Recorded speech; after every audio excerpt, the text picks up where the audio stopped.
Assalamualaikum warahmatullahi wabarakatuh.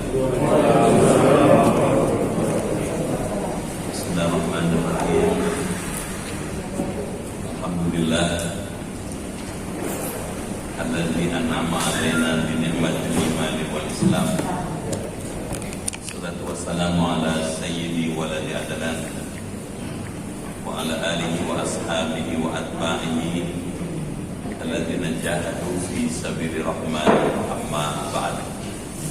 Ala hadhihi niyyah wa likulli niyatin salihah jami'atin dafi'ah bi anna Allah yaftahu 'alaina futuhan arifin wa yafahmuna bid-din wa 'allimna ta'wil wa hdina ila sawa'is sabil. Wa bisanad muttasil al-imam al-musannif rahimahullah ta'ala wa nafa'na bihi wa bi 'ulumihi wa adama naf'a fi qulubihi wa bikum fid darain amin. Wa ila hadratin nabiyil mustafa rasulillah sallallahu alaihi wa alihi wasallam. Al-Fatihah.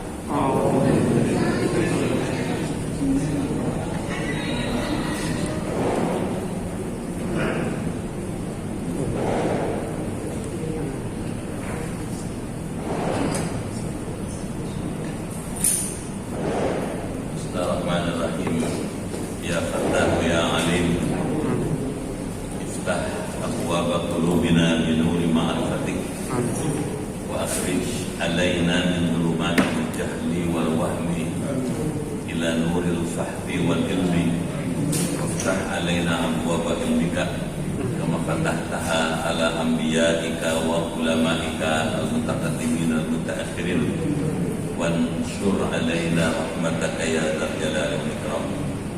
Allahumma sallimna wa sallim dinana wa sallim ahlana wa auladana wa dzurriyyatana wa sallim jama'atana wa la siyama jama'ah Masjid Al-Kautsar min afati dunya wal akhirah wa la tasluk wa tanazza imanana wa la tusallit alaina man la yakhafuka wa la yarhamuna warzuqna khairai dunya wal akhirah innaka ala kulli syai'in qadir.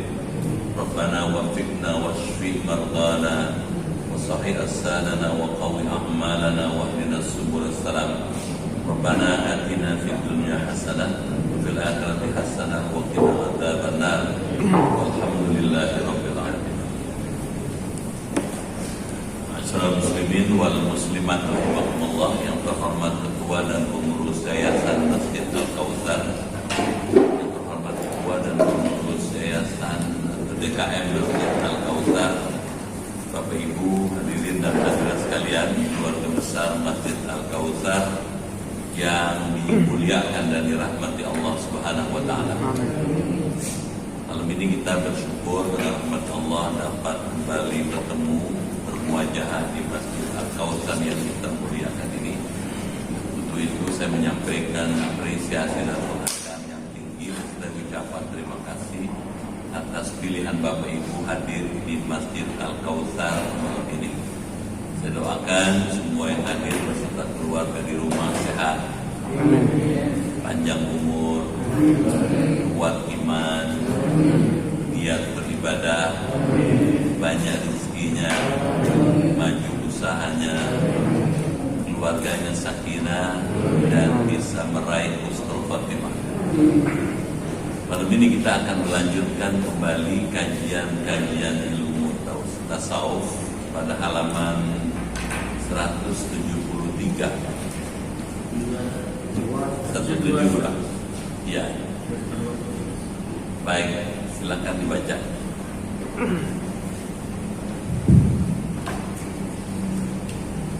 Bismillahirrahmanirrahim. Allahumma shalli ala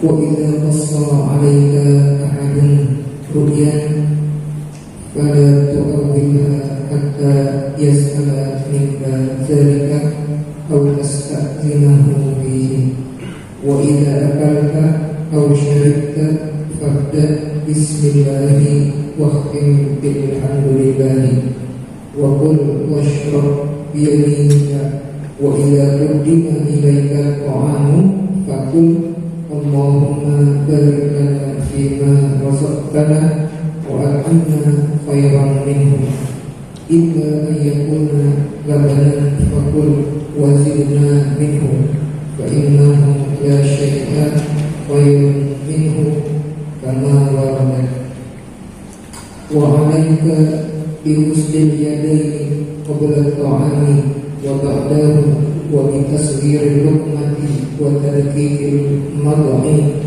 wa la tanzil yadaka ila at-ta'ami hatta tabtali'a ma fi famika wa kul min nawamil was'ati wa la ta'kul min wasatiha fa inna al-barakata tanzilu alayhi wa idza saqatat luqmatun fa'amitna biha min azab thumma kulha wa la tada'na bisyaiṭani wal asabi'aka wal was'ata ba'da al-faraghi wa qul bis-sababati wal wusta wal ilhami wa in ihtajta ila al-isti'anati bil batiyati fi nahwil gulsi fala ba'sa wa idza akalta ma'a ghayrika faqul mimma yalika illa al-fatihata wa la tuksirin nazra ila al-hadirina ala aqlihim wa la tatahaddas ma'ahum illa bima yunasibuka. Baik, syukran. Bapak Ibu yang dimuliakan Allah, apa maknanya? Islam melalui ilmu tasawuf itu mengajarkan akhlak. Akhlak itu isinya adab. Adab itu lebih tinggi dari ilmu.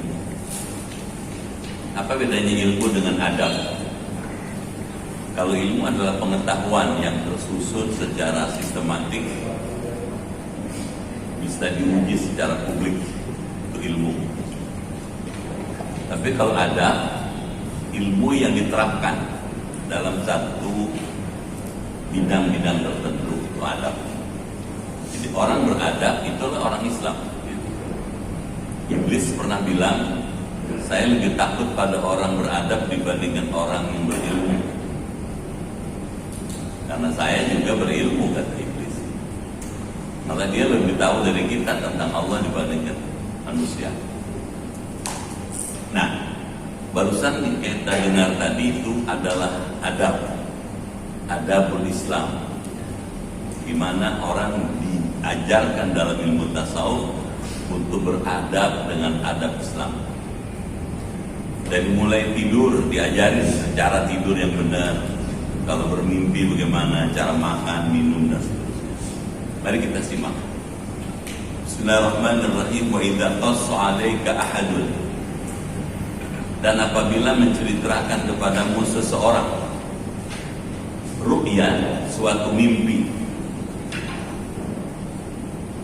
Ada kitab namanya Tafsirul Ahlam, ditulis oleh Imam Ibnu Sirin, seorang ulama yang masyhur, alim, kabir. Di situ diajarkan bagaimana mimpi-mimpi dalam Islam itu. Ada mimpi yang baik, ada mimpi yang tidak baik. Kalau seseorang menceritakan kepada kita mimpi, fala tu'awwilha, maka janganlah kamu menafsirkannya. Misalnya, semalam saya ngimpi dicatek ular. Misalnya, kita jangan mentakwil, jangan mentakwilkannya. Hatta yas'ala minka, sehingga ia minta kepadamu menafsirkan mimpi itu. Dalam Quran, orang yang ahli dan sangat menguasai tafsir mimpi atau takwilul ahlam itu Nabi Yusuf. Saking tepatnya dalam mentakwilkan mimpi sampai Nabi Yusuf diangkat jadi menteri keuangan di Mesir dan kemudian jadi raja di Mesir. Hatta katanya yas'ala min kadzalika, sehingga ia minta kepadamu menafsirkan mimpi itu. Jadi menafsirkan mimpi kalau diminta, kalau enggak jangan. Dan itu pun kalau punya kapasitas kemampuan menafsirkan mimpi. Kalau nggak punya, bilang wallahu alam, saya nggak tahu. Jangan dipaksakan. Au tasta'dinahu fi, atau kamu meminta izin kepadanya dalam menafsirkannya. Jadi ada adab di situ. Kalau ada orang cerita tentang mimpinya, kita tidak pada posisi menafsirkan. Oh, kalau mimpi banjir biasanya kamu bakal malu.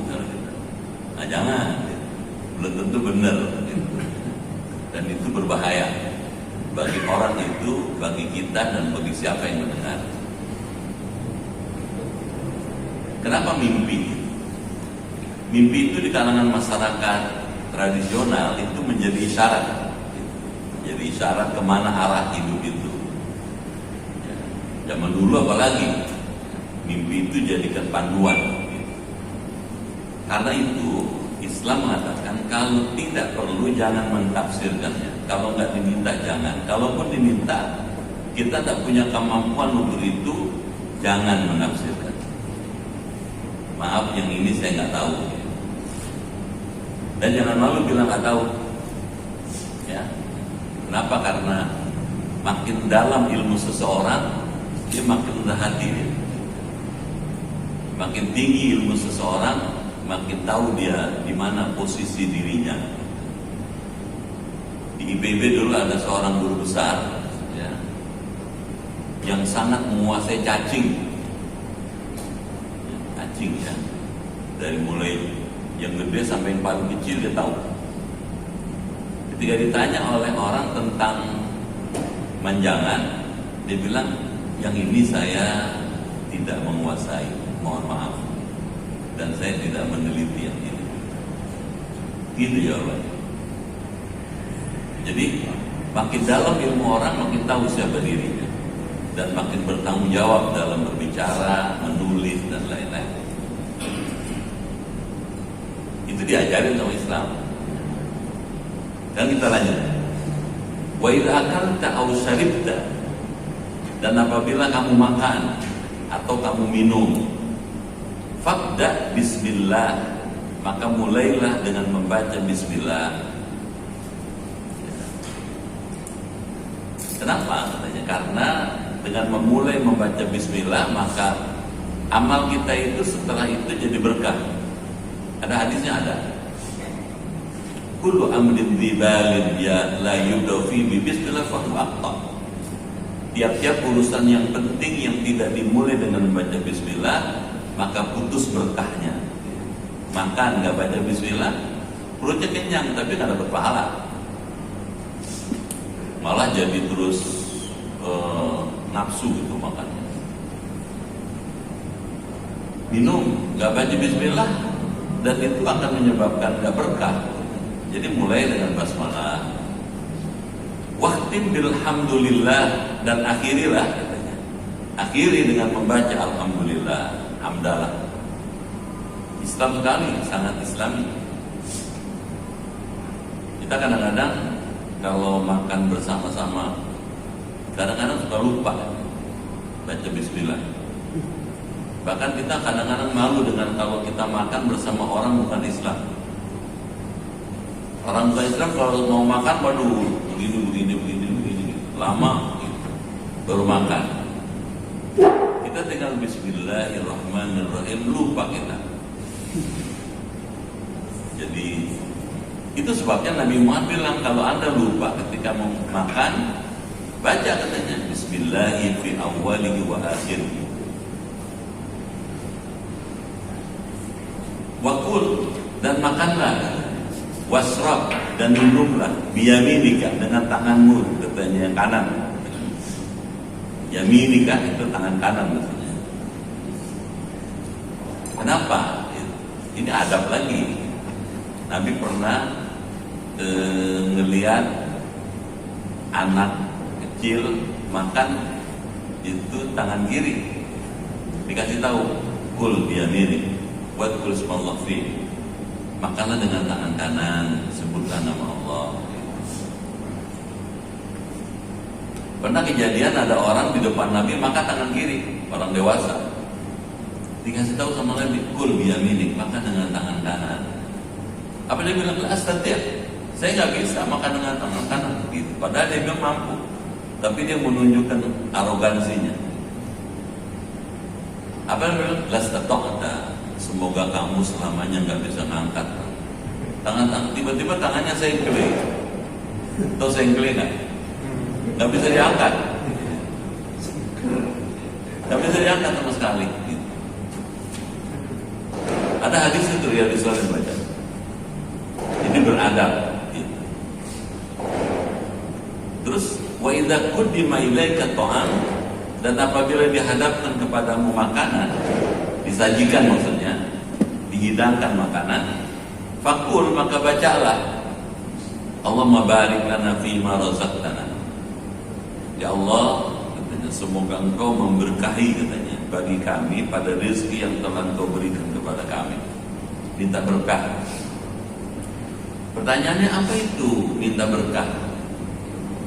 Berkah itu mazidun minal khair, bertambah-tambah kebaikannya. Jadi makannya segitu, tapi faedahnya, manfaatnya ya, itu sangat besar, punya efek yang besar, multiplier effect. Jadi mana-mana. Terus wa inna khairan, dan berilah makanan kepada kami yang lebih baik, minhu, daripadanya, illa yakuna labanan, kecuali bila terbukti rizki itu ialah susu. Beda nih, kalau minum susu beda katanya. Fakul, maka bacalah, wazidna minhu, dan beri tambahlah kepada kami dari susu. La syai', karena bahwasanya tidak ada sesuatu, katanya, khairun minhu, yang lebih baik daripada susu. Lebih baik daripada susu. Tambahkan ya Allah, susu lagi. Kama warada, seperti keterangan yang telah warid dari hadis Nabi Muhammad SAW. Jadi kalau pakai tulisan ini,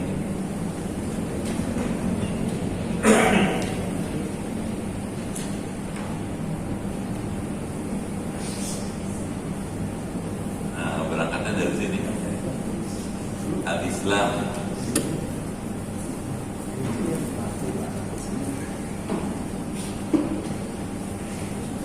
ini mengajarkan akhlak.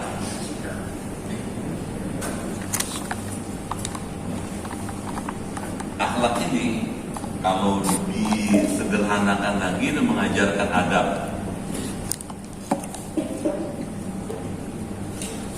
Adab dalam berbagai hal. Dalam hal tidur ada adabnya.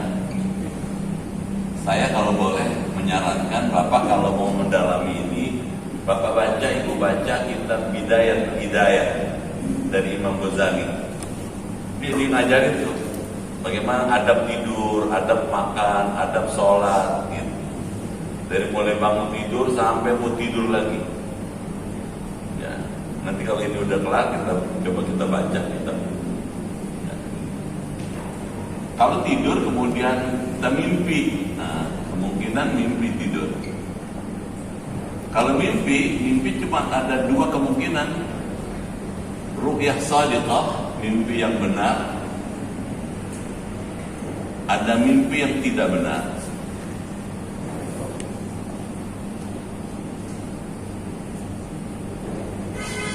Bagaimana mengukur ini mimpi benar, ini nggak benar? Gitu. Apa ukurannya? Gitu. Bagaimana kita bisa tahu ini ru'yah shadiqah? Ar-ru'yah shadiqah, mimpi benar. Kalau caranya benar, sebelum tidur wudu dulu, gitu. Dia menghadap ke arah kiblat, 3 kakinya ada di bawah, ya. Gitu. Kemudian waktunya tidak terlalu sore, mimpinya itu tidak terlalu sore, gitu. Setelah tengah malam. Yang ketiga, sangat impresif, gitu. sangat impresif, sangat berkesan, gak lupa-lupa gitu. Kalau 3 ini dimiliki, mimpi-mimpinya benar. Ada hadis sahih kata Rasulullah, mimpi yang benar 1/25 kenabian. Jadi kalau bapak mimpi dengan model seperti ini, itu 1/25 kenabian. Kalau Nabi Rasul mimpi itu wahyu.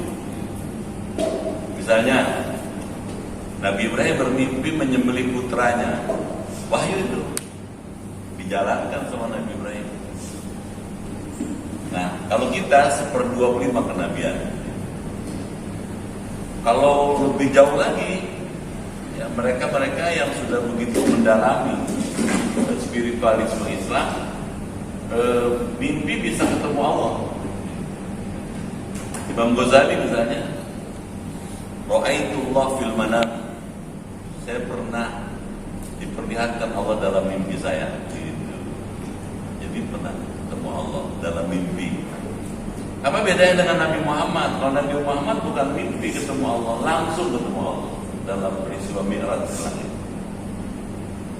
Jadi ini benar. Gitu. Kalau mimpi tidak benar, ini sumbernya juga yang tidak benar. Misalnya caranya tidurnya nggak benar, nggak baca zikir, nggak baca doa, nggak baca Bismillah, gitu. Nggak wudu, nggak menghadap kiblat. Biasanya mimpi yang begini yang berasal dari syaitan. Dan ini adalah pengulangan yang muncul di alam bawah sadar, alam bawah sadar.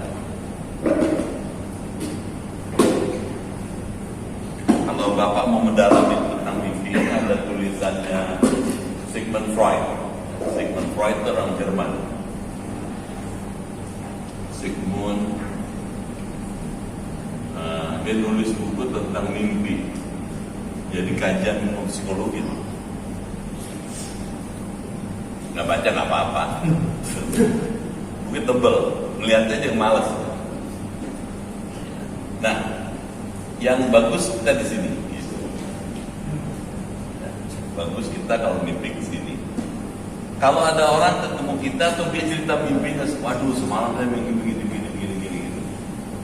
Kita tidak direkomend untuk menafsirkan mimpi itu. Gitu. Kecuali kalau diminta. Kalau diminta, kalau kita punya kemampuan, silakan. Kalau kira-kira nggak punya kemampuan, jangan. Maaf, saya nggak mampu dibilang ini, nggak ahli di bidang itu. Itu sih gitu. Baik.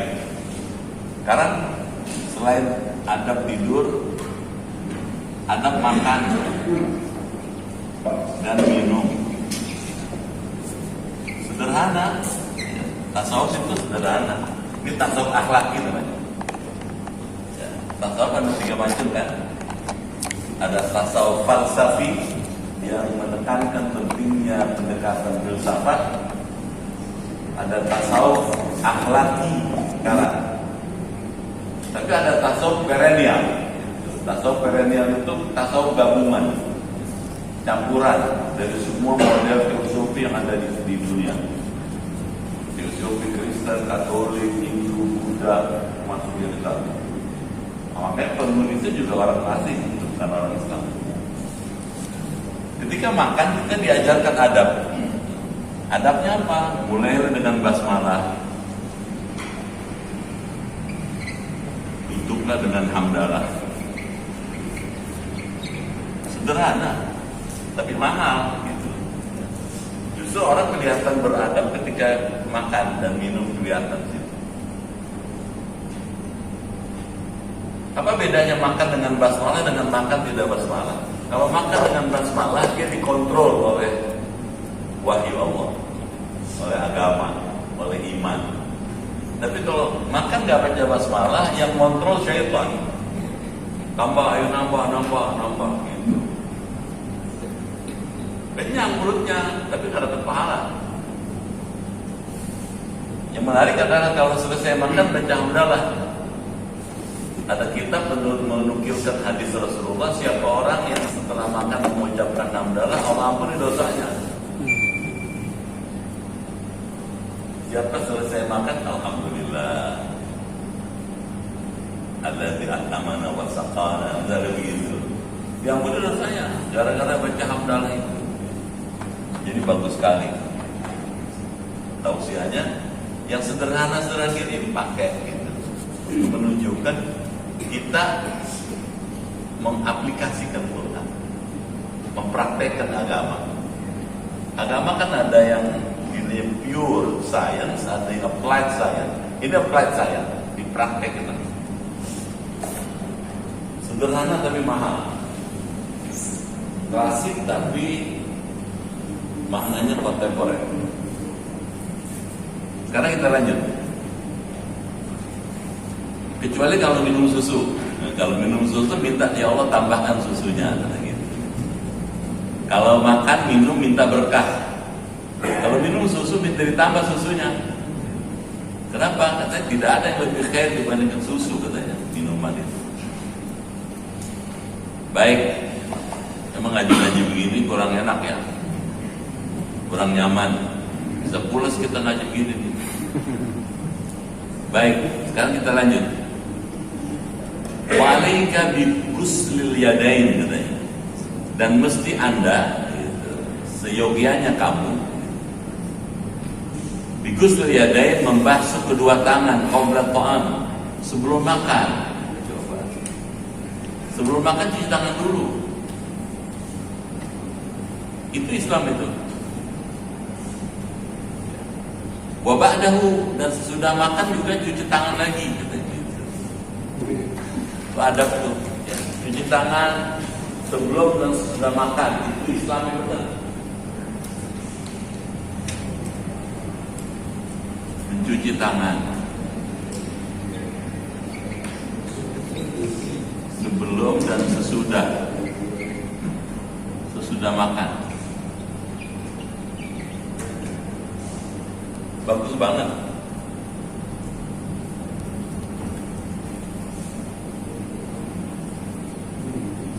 Kalau dilihat dari sudut ilmu hikmah, pandemi COVID-19 ini 19 atau 9?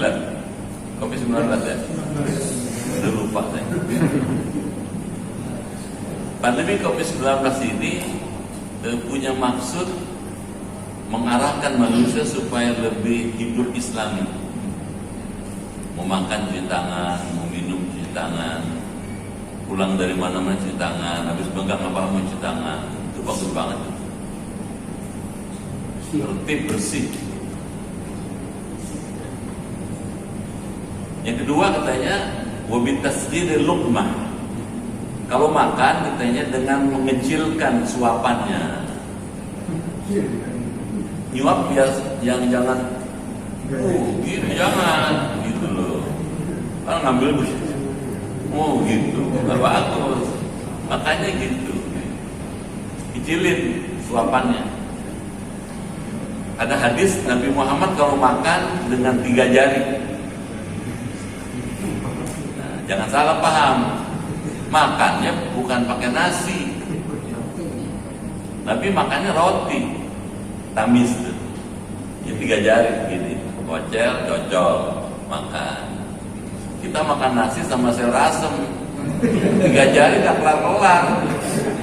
Bukan salah hadisnya, cara memahami hadis yang mesti dibenahin gitu. Makanya belajar hadis itu mesti cerdas ya. Kalau enggak salah-salah jadi sangat harfiah gitu. Dan bisa cenderung jadi sombong. Karena tahu cuma satu gitu. Dia nggak baca lagi asbabul wurudnya. Kenapa hadis itu begitu? Jadi tahunya cuma huruf per huruf terjemah. Jadi katanya tasghir luqmah wa taqti katanya al-badq, dan menghaluskan kunyahannya. Ngunyahnya lama gitu. Islam itu paling sedikit 20 kali. Jangan baru dua tiga punya bluk aja gitu, cepat aja. Jadi di perutnya semua masih utuh tuh nasi, rendang masih utuh di sini. Mesti dikunyah dulu katanya. Dan itu membuat orang jadi jarang sakit. Terus wala tamdud yadaka ila ta'am, dan janganlah kamu katanya memanjangkan tanganmu mengambil makanan. Jangan kalau ngambil, jangan begitu. Gak bagus tuh. Dari sudut akhlak, dari sudut sopan santun jelek. Makanya kan kalau nggak salah ada tuh meja yang bisa muter tuh di tengah begitu. Itu maksudnya untuk tidak ngerepotin kita. Gitu. Ya gimana yang di sini tempe udah gitu. Kalau ngikutin Nabi dapat tempe terus saya kayak gitu.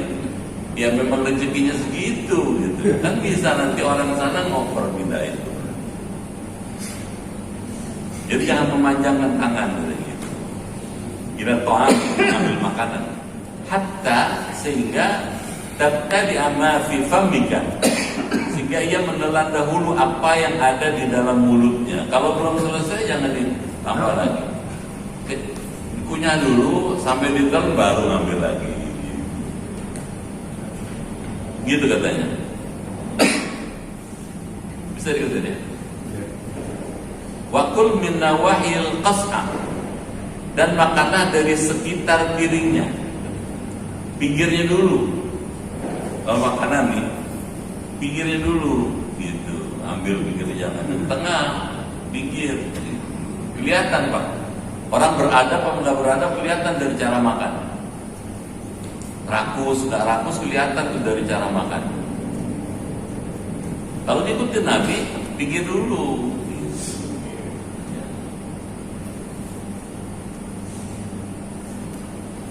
Terus wala ta'kul min wasatiha, dan janganlah kamu makan dari tengah-tengah piringnya. Tadi pinggir dulu. Kalau ngambil sesuatu yang pinggir dulu, jangan yang tengah. Kenapa? Kan itu pertanyaannya. Fa innal barakah tanzilu alaih, karena sesungguhnya keberkahan turunnya katanya ke atas piringnya. Katanya. Berkah gitu. Ada berkah. Maka tadi Allahumma barik lana fima razaqtana, ya Allah berkahilah kami apa yang kau rizkikan pada kami. Begitu Rasulullah ngajarin. Wa idza saqatat luqmatun, dan apabila jatuh suatu makanan, sesuap makanan, misalnya kalau kita lagi makan itu terus jatuh itu masih di arena meja-meja kita, fa amin nabiha, maka buanglah katanya yang kotor-kotornya katanya min adza, yang ada pada makanan itu, yakni kotorannya, summa kulha, kemudian makanlah ia yang masih bersih. Mungkin jatuh ada yang kotor tuh, mungkin kotor. Kalau yakin bersih, mejanya bersih, terus taplaknya juga bersih, nggak ada debu, udah makan semua. Kenapa akan gitu? Karena setan itu tahu mana makanan yang berkah, mana makanan nggak berkah. Bapak nanti baca kitab Riyadhus Shalihin. Kenapa katanya? Karena kamu nggak tahu fi ayyi syai'in barakah, mana yang mengandung berkah, mana yang nggak berkah. Setan tahu tuh, makanan yang berkah dengan yang tidak berkah tahu dia. Apa iya setan ngumpul? Iya, setan itu ngumpul apa di tempat orang makan. Bapak baca lagi misalnya Sayyidina Umar bin Khattab. Umar bin Khattab menceritakan orang kalau mau makan, sebelum kita makan setan duduk dulu di kursinya situ. Duduk situ dia. Baca kitab Nasuhil Ibad. Nah, diajarin sini ya sama Kiai ya. Tanya sama Kiai. Jadi sebelum kita makan, setan duduk dulu di kursi itu. Kalau kita makan nggak baca Bismillah, dia nimbrung. Atau nimbrung apa? Ikut dia. Gitu. Tapi kalau kita makan Bismillahirrahmanirrahim, lari dia. Gitu. Sederhana. Kalau kita meleng, apa meleng? Lengah, disabar sama dia. Dia tahu mana yang berkah, mana yang nggak berkah. Setan jahat Pak.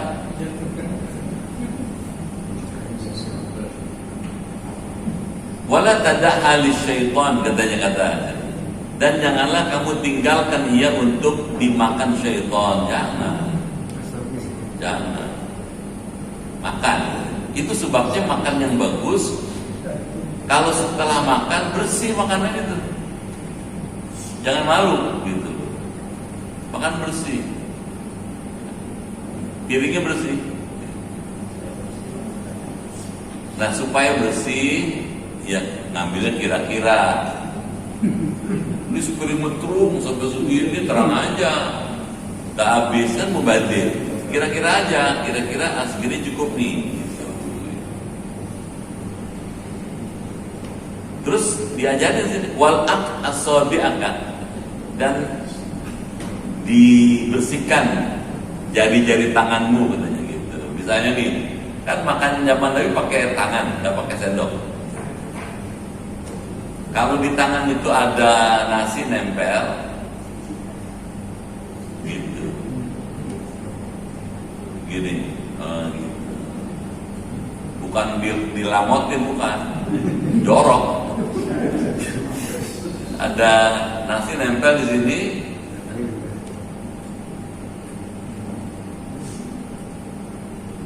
Jadi persoalan bagaimana kalau makan resmi kan? Silakan makan di tempat yang resmi, ada jamuan resmi gitu, pakai pakaian juga resmi, ya tentu pakai apa perlengkapan yang resmi, pakai sendok, silakan makan, tapi ikuti petunjuk Rasulullah, jangan diremehin, jangan disisain, jelek gitu, makan sampai disisain, nggak usah malu, bersihkan makan itu. Di meja, di piring itu, karena itu Rasulullah yang ngajar, menghargai ciptaan Allah dan memberikan kesempatan kepada orang lain bisa menikmati ciptaan Allah itu, rezeki Allah itu. Wal qas'a badal salat, dan bersihkanlah jari-jari tanganmu dan piringnya sesudah selesai makan. Wakul bisababah wal wusta, dan makanlah dengan jari telunjuk dan jari tengah. Wal ibham, dan katanya ibu jari, gitu tadi ini makannya. Gitu. Ini ajarannya Nabi. Jangan salah, makannya pakai roti. Itu tangkap ya? Makannya roti, gitu. Kalau makan nasi, ya boleh makan begini, gitu. Ya. 5 jari. Kalau 3 jari gak kelar-kelar. Bisa dikatakan ya. Wa ini tajta ila isti'anah bil baqiyah fi nahwil urus pada ba'sa, dan jika kamu memerlukan kepada bantuan dengan sisanya jari pada umpamanya makan nasi, pada ba'sa, maka tidak apa-apa. Jadi persoalan kalau makan pakai tangan gitu, kemudian mau minum tengah-tengah makan gimana? Tangannya pakai masih banyak ini, mengambil minuman gimana? Gitu. Jadi mesti bisa ya, menggunakannya dengan cara-cara yang tidak melanggar syariat. Boleh ngambilnya pakai tangan kiri, gitu. Tapi ketika mau didorong dengan tangan kanan. Tetap kan? Ambil tangan kiri, karena tangannya kan kotor ini, banyak rasinya. Ambil tangan kiri, dorong, gitu.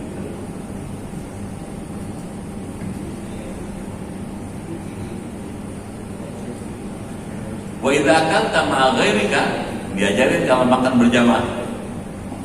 Dan apabila kamu makan bersama orang lain, boleh jadi makan bersama orang lain. Fakul, maka makanlah mimma yalika, dari makanan yang dekat kepadamu. Jadi kalau kita makan bareng, ada berempat atau berenam gitu, satu meja makan, makanlah yang paling dekat dengan dirimu. Ya di sini sekitar sini aja. Jangan enak juga di sini. Jangan.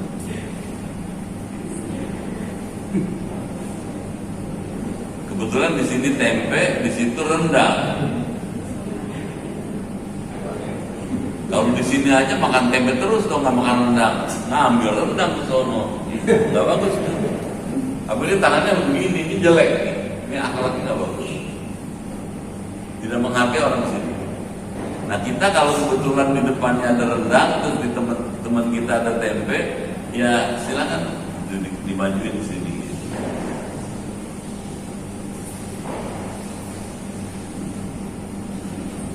Terus ilal fakihah, katanya kecuali makan buah-buahan. Gitu. Kalau makan buah-buahan ada pengecualiannya.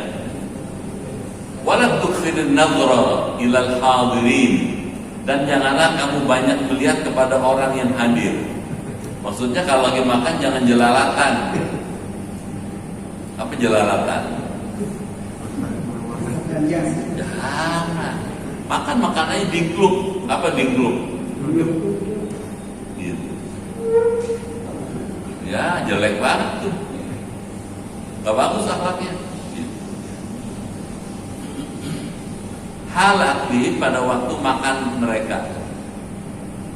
Ini bedanya dengan barat. Wala tatahadats mahum illa bima yunasibul hal. Janganlah kamu ngobrol katanya bersama mereka kecuali dengan perkataan yang sesuai dengan keadaan itu. Beda. Kalau orang barat makan itu sambil ngobrol. Bapak ke Perancis misalnya, di Paris itu restoran itu memang sengaja disediakan duduknya buat ngobrol. Buat ngobrol. Orang lebih banyak ngobrol dibanding makannya. Kalau kita enggak, makan itu menikmati karunia Allah. Karunia Allah mesti dimuliakan, dihormati, disyukuri. Gitu. Kalau mau ngomong setelah makan, gitu, di ruang tertentu, tidak di ruang itu. Bedanya nih, kulturnya berbeda. Karena berpikirnya berbeda. Kalau Islam mengajarkan makan itu mensyukuri karunia Allah. Kalau orang sana bilang makan itu rest itu istirahat. Makanya itu restoran kan. Istirahat, santai. Jadi beda kultur karena beda cara berpikir. Sampai situ. Gimana? Mau diterus? Lanjut ya, boleh. Makan buah tadi terbanyak. Gimana Pak? Makan buah. Makan buah boleh. Kalau makan buah kan kita di sini nggak ada buah, di sana ada buah. Kita boleh minta. Maaf, bisa buahnya? Itu boleh. Minta gitu boleh.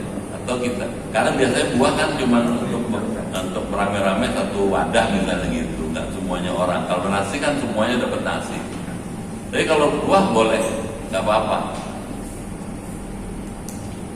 Jelas? Ustaz, mengenai makan tadi Ustaz, kan ada doa yang Allah memberikan akan Ustaz, kan keberkahan kan. Maka boleh juga kita minta keberkahan bagi siapa yang melayan kita juga, pelayan Bisa juga. Allah mabarik lana tuh berkahnya buat kami. Kami itu kita yang makan, pelayannya atau pemilik restorannya semuanya biar berkah. Bisa juga. Karena kami buat kami, bukan Allah mabarik li. Kalau barik li buat saya sendiri. Kalau barik lana bima razaqtana, berkahilah apa yang engkau rizki kepada kami. Gitu Pak. Bisa termasuk.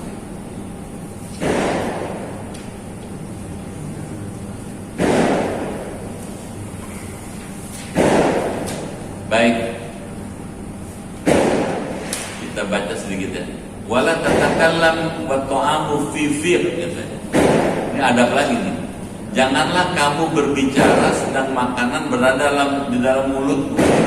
Kalau mulut masih penuh makanan jangan ngomong. Makan aja, gitu. Jangan ngomong, bahaya. Kalau mulut masih penuh makanan, ngomong bisa-bisa masuk ke tempat yang bukan semestinya dan berbahaya, itu menimbulkan pengaruh yang luar biasa buat kesehatan. Bisa masuk ke bukannya ke saluran makanan tapi ke saluran pernapasan, bahaya tuh. Wa in ghalabaka musaqun aw mukhatun, dan jika mendesak kepadamu ingin meludah, aw mukhatun atau mengeluarkan dahak, falwi bi ra'sika, maka bengkokkanlah katanya dengan kepalamu dari mereka. Maksudnya apa? Minta izin gitu, keluar gitu. Aukum ila maudhi'in akhar, atau pergilah ke tempat yang lain. Jadi kalau kita mau meludah atau mau buang riak di tengah makanan itu, sorry ya, gitu, saya perlu izin sebentar. Kita keluar, cari wastafel gitu. Yang tidak di sekitar situ, jangan orang lihat. Makanya di sini wastafel di situ, buang riaknya di situ kan nyolot juga, sama aja. Cari tempat yang lebih tersembunyi. Makanya biasanya wastafel itu kalau yang di restoran tertentu dikasih tutup dia, gitu. Ada tirainya sehingga orang ketika buang riak itu tertutup dari penglihatan orang lain. Wa idza akalta, dan bila kamu makan di suatu kaum, inda qaumin, fa'athni alaihim, maka pujilah kepada mereka. Boleh memuji yang menyediakan makan. Kami merasa terhormat, tuan-tuan telah menyediakan makanan yang bagi kami ini sesuatu yang sangat menyenangkan gitu. Boleh, ada diplomasinya. Jangan main habok aja, gak ada basa-basinya. Ngomong gimana, lu seneng banget ya, udah lama nih gak makan rendang nih. Ngomong aja gitu, udah lama gak makan pempek nih, misalnya gitu. Boleh gitu ya, senang sekali nih, saya bersyukur pada Allah, misalnya begitu. Dia merasa tersanjung yang punya rumah. Wad'ulahu, dan berdoalah untuk mereka. Tadi itu boleh doain yang menyediakan makanan, diberkahi bi khairin, dengan kebaikan, supaya Allah ganti hidangan itu dengan yang lebih baik lagi. Wa qul ba'dal faragh minal akli, dan bacalah sesudah selesai dari makan, alhamdulillah gitu. Allahumma kama at'amtani, segala puji bagi Allah sebagaimana telah Engkau memberi makanan kepada aku, thayyiban, yang baik, yang halal. Istamilni salihan, pekerjakanlah katanya kepada aku amal yang saleh. Jadi makanan itu kaitannya dengan ibadah. Jadi kenapa mesti diatur? Kenapa makan minum ini mesti diatur? Karena ada kaitannya dengan ibadah. Makanan yang terpelihara, misalnya halal, ada unsur halalnya, itu akan mempengaruhi ibadah. Ibadah itu amal soleh. Di Al-Azhar itu pernah dilakukan penelitian ya, di Kairo sana. Oleh peneliti di sana ada 30 orang anak-anak yang orang tuanya orang-orang soleh, orang baik-baik, yang tahu mereka tahu nih penghasilannya dari mana, dapat uangnya dari mana, si orang tuanya. Anaknya 30 ini diteliti. Terus 30 lagi anak yang orang tuanya berobocoran. Itu berobocoran bukan?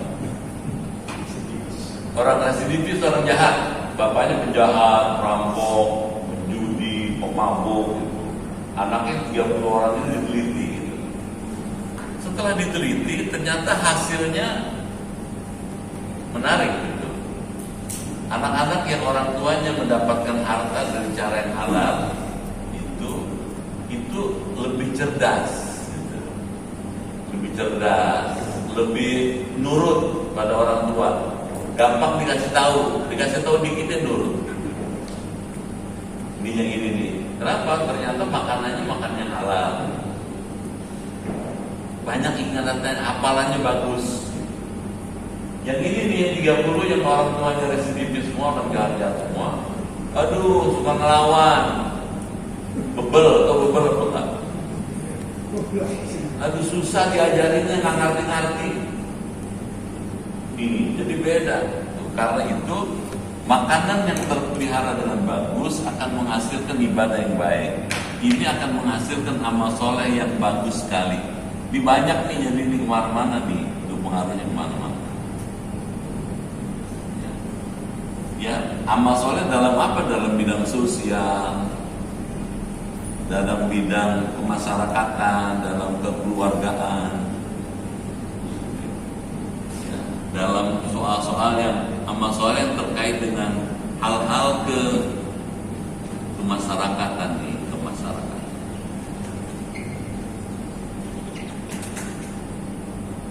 Jadi bagus sekali Islam.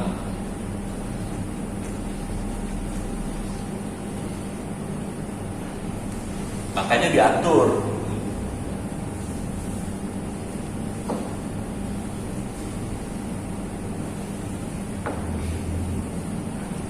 Alhamdulillah alladzi amani hadza ta'am, katanya.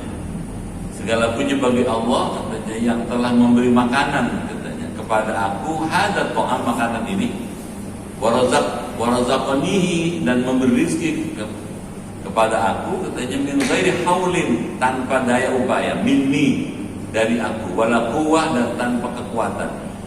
Faman qala dzalika, maka barang siapa yang membaca doa ini, ghufira lahu ma taqaddama min dzambi, maka diampuni baginya apa yang terdahulu dari dzambihi, dosanya, wa ma ta'akhkhar, dan yang akan datang. Jadi kalau pakai bahasa yang gampang, siapa yang setelah selesai makan baca hamdalah, ya, setelah makan hamdalah, diampuni Allah, dapat ampunan Allah.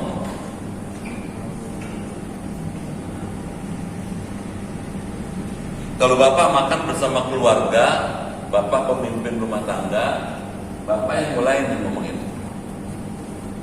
Bisa saya makan, alhamdulillahirabbil alamin. Supaya mempengaruhi yang lain, supaya yang makan yang lain itu ikut baca hamdalah. Bagus sekali.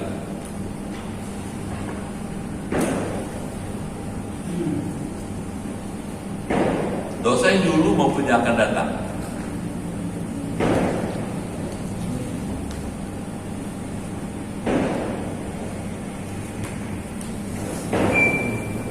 Sampai sini. Ada pertanyaan?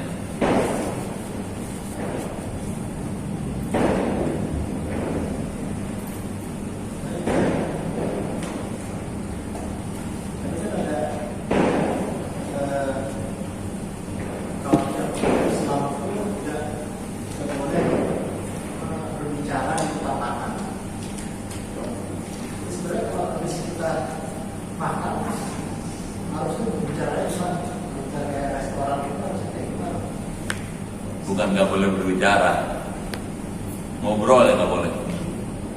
Kalau sekedar ngomong boleh, yang perlu yunasib tadi kan, illa bima yunasibul hal, boleh ngomong yang kira-kira sesuai dengan yang diperlukan. Kalau sekedar aja boleh gitu. Kalau sekedar ya. Kalau ngobrol atau membahas diskusi, bukan di situ tempatnya. Makanya biasanya kalau restoran tuh ada ruang pertemuan, ada meeting roomnya. Nah di situ pakai, bukan di tempat restorannya. Restoran kalau orang Islam makannya menikmati karunia Allah, mensyukuri nikmat Allah. Kalau kepengen membahas sesuatu, diskusi sesuatu, ada ruang tertentu, meeting roomnya sana. Bukan di restorannya. Beda kalau orang Barat ngobrol sambil makan, dia cerita dia. Saya bersyukur ya sudah diberi kesempatan Allah melihat banyak negara di Eropa. Gitu memang.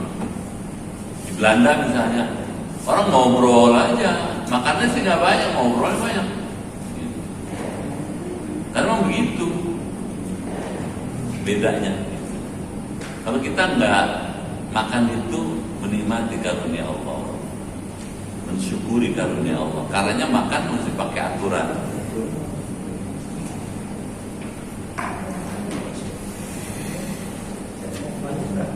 Baik, Ibu menanya, ayah.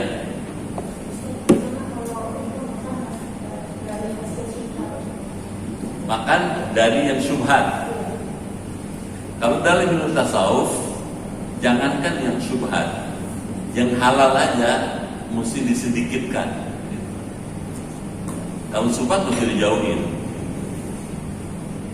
Karena makanan ada yang halal, ada yang syubhat, ada yang haram. Kalau haram udah pasti mesti dijauhi. Syubhat mesti dijauhi. Kenapa? Karena nggak jelas. Dan itu berpengaruh kepada pemikiran, kecerdasan. Bapak tahu Imam Nawawi. Imam Nawawi itu hafal Quran, menulis kitab Riyadhus Shalihin. Sekali tempo beliau didatangi muridnya. Muridnya bawa mangga, nasi tuan guru ini mangga. Ditanya, dari mana kamu dapat mangga? Boleh nemu di kali, di sungai. Gitu. Mangga terapung di sungai diambil dikasih gurunya. Beliau nggak bersedia menerima makannya. Karena apa? Karena makan syubhat. Jadi syubhat nggak mau. Jangan yang syubhat, yang halal aja diusahakan sedikit, jangan banyak-banyak. Ternyata menurut para dokter gizi, makan yang baik yang nggak usah banyak-banyak. Makan yang baik itu berkualitas, kualitas gizinya bagus, bukan kuantitasnya, bukan, tapi kualitasnya. Kalau Islam mengatakan status hukumnya mesti halal, itu pun juga tidak terlalu banyak.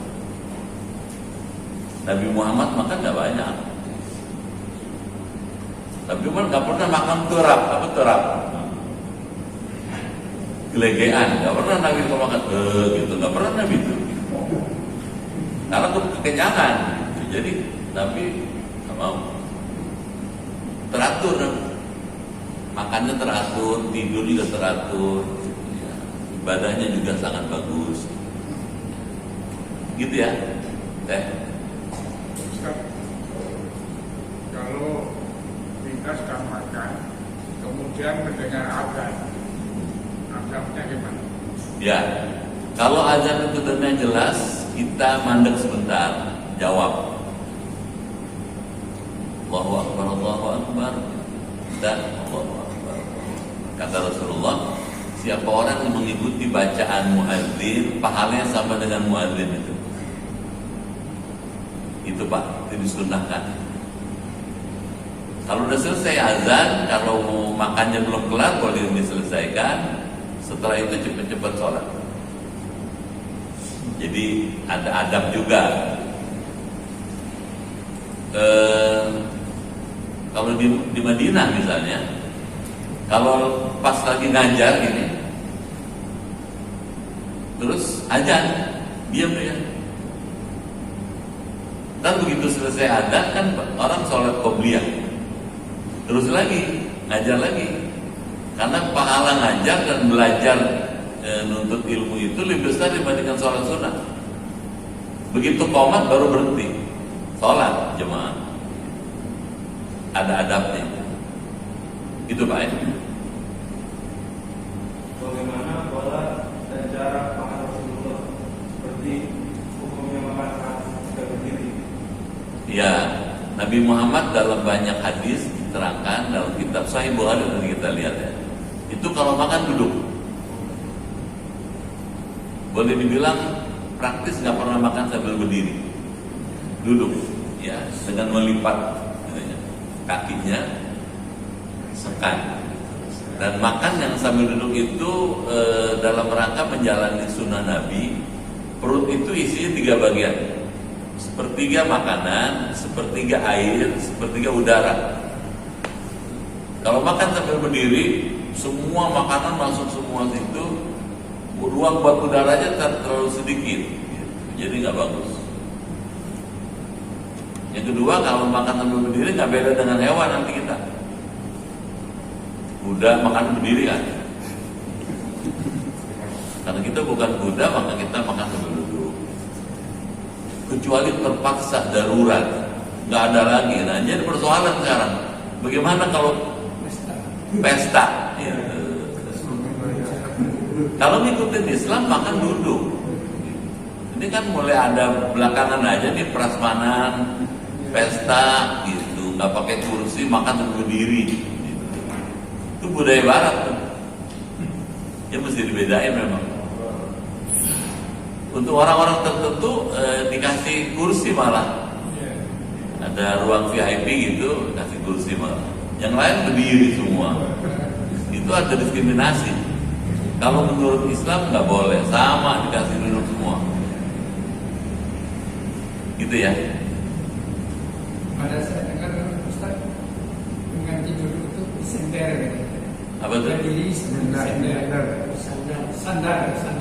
dinding. Itu ganti duduk itu katanya. Ya kalau nggak ada kursinya, memang tidak disediakan, nyandar itu masih lebih bagus dibandingkan berdiri nggak ada sandarannya, lebih bagus. Kalau pakai sendok, Coba. kalau makannya pakai sendok. Makan pakai sendok karena sudah budaya sekarang pakai sendok ya nggak apa-apa. Asal tadi Pak, jangan, kalau bisa jangan disisakan. Piringnya tuh bersih. Harus bersih itu. Ada orang malu kalau makan bersih, rakus amat sih lu udah gitu makan. Padahal bukan, Rasul yang ngajarin. Jangan disisain. Kenapa? Karena makan itu kamu nggak tahu mana yang mengandung berkah, mana yang nggak berkah. Boleh jadi yang nggak makan itu justru berkah. Nah, supaya makannya juga bersih, ngambilnya kira-kira.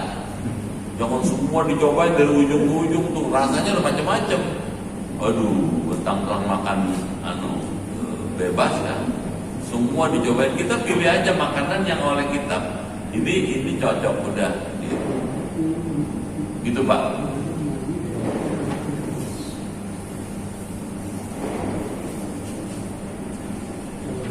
Baik, sampai situ dulu ya.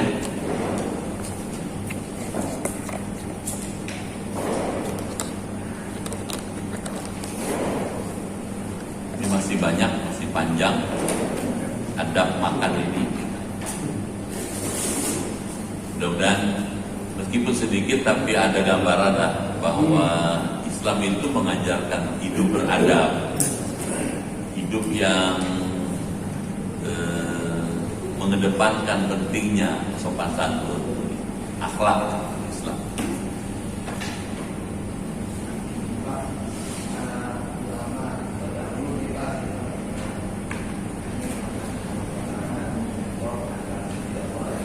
Gimana? Makan apa?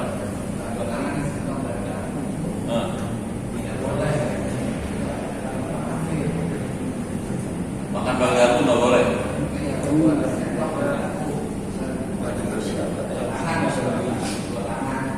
Dua tangan terus.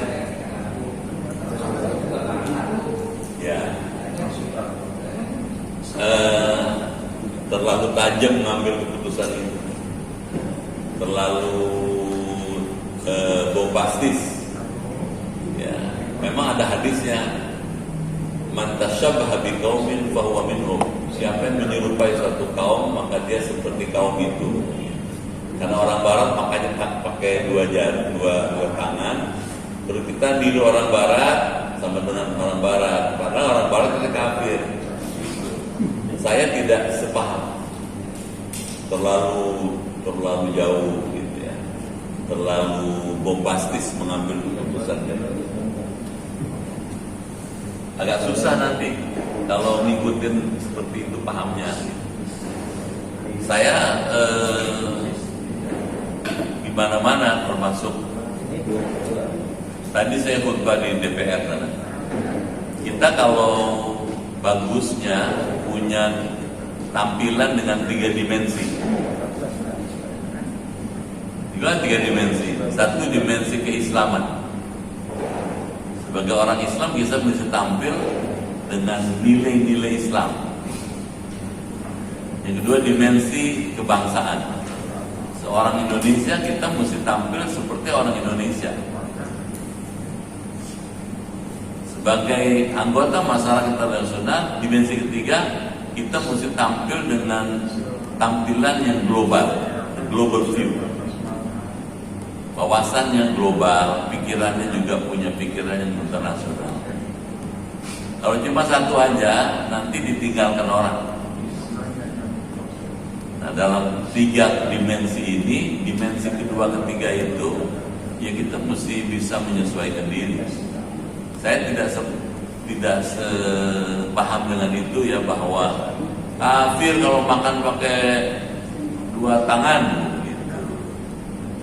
Terlalu jauh ngambil keputusan itu, terlalu bombastis gitu. Nanti kotanya dalilnya mana gitu. Ada nggak hadisnya gitu.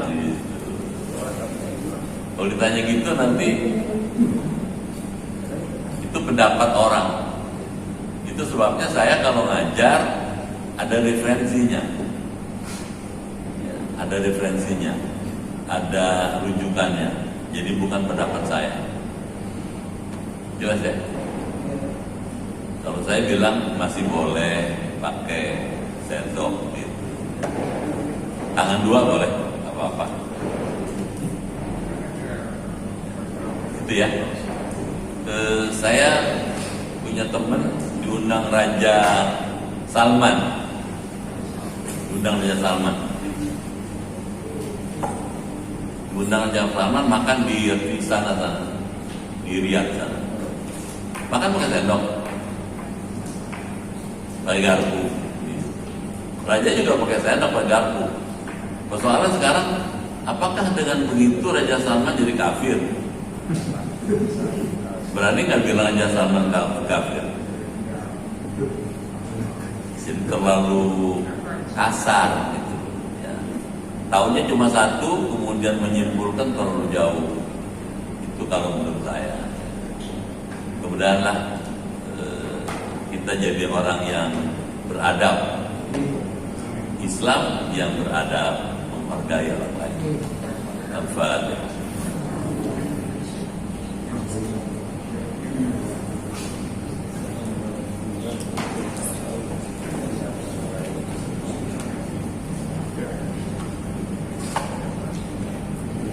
Bismillahirrahmanirrahim. Allahumma bihaqqil Qur'an wa bi kalamikal karim wa bi Muhammadin khatamin nabiyyin wa bi haqqi ummil Qur'an alimna al-Qur'an wa faqihna fid din wa alimna ta'wil wa hdina ila sawa'is sabil. Allahumma inna nas'aluka imanan kamilan wa yaqinan sadiqan wa rizqan wasi'an wa qalban khashi'an wa lisanan dhakiran wa badanan sabiran wal afwa indal hisab wa najata minan nar. Allahumma khtim lana bi husnil khatimah wa la takhtim alaina bi su'il khatimah. Rabbana atina fid dunya hasanah wa fil akhirati hasanah wa qina adzabannar. Walhamdulillahi rabbil alamin. Sekian, lebih kurang mohon maaf. Terima kasih. Sampai jumpa lagi. Assalamualaikum warahmatullahi wabarakatuh.